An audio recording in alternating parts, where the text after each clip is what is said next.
katroka ny amin'ny valora riva topilasitoko fotoana ny fampalalam-baovao amin'ny teny malagasy eto amin'ny fahitalavitra matv manolotra ny arabo ambapira retso hoantsika ny tokantrano ihany koa dia manasanao anaraka hatramin'ny farany ny fampalalam-baovao hatramin'ny farany ny tontolo politika dia niakon'ny fivorian'ny mpanara-maso ny sori-dalana sy ireo nanosony izany sori-dalana izany no isan'ny hoentina amintsika eo ihany koa ny fankalazana ny andro raisam-pirenena ho an'ny Nelson Mandela sy ny fanapahan-kevitra manodidina izay ary ny tontolo ny zavakanto ny mozika ireo no santiona no entina amintsika amin'ny takariva ity ary manasanao kosa anaraka izany hatramin'ny farany tontolo politika aloha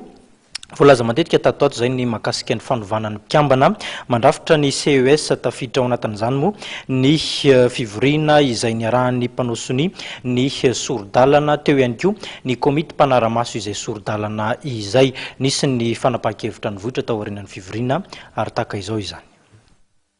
tapaka nandritra ny fivoriana ny arahan'ny sori-dalana nikarakarain'ny CEC omaly famainga amin'ny sori-dalana araka ny anjin'ny faraika amby folo fananganana fitsarana manokana misahana amin'ny fifidianana na ny CES araka izany ny CES dia misahana feno ny andraikitry ny HCC mandritra ny fifidianana filoham-pirenena sy ny solombavam-bahoaka amin'ny repoblika faha-efatra. Voalaza tao ihany koa fa anjaran'ny CES no mamoaka ny valim-pifidianana ny fifidianana filoham-pirenena voalohany amin'ny repoblika faha-efatra sy ny fifidianana solombavam-bahoaka ary mbola izy ihany koa no mandray sy mandinika amin'ny fitarainana sy ny fifanolanana mandritra ireo fifidianana ireo. Neken'ny mpivory fa ny filohan'ny CES dia iray mpikambana ao amin'ny CES ka ny samy mpikambana ihany no mifidy azy. Ny mpikambana ao amin'ny HCC dia tsy afaka miditra ao amin'ny CES.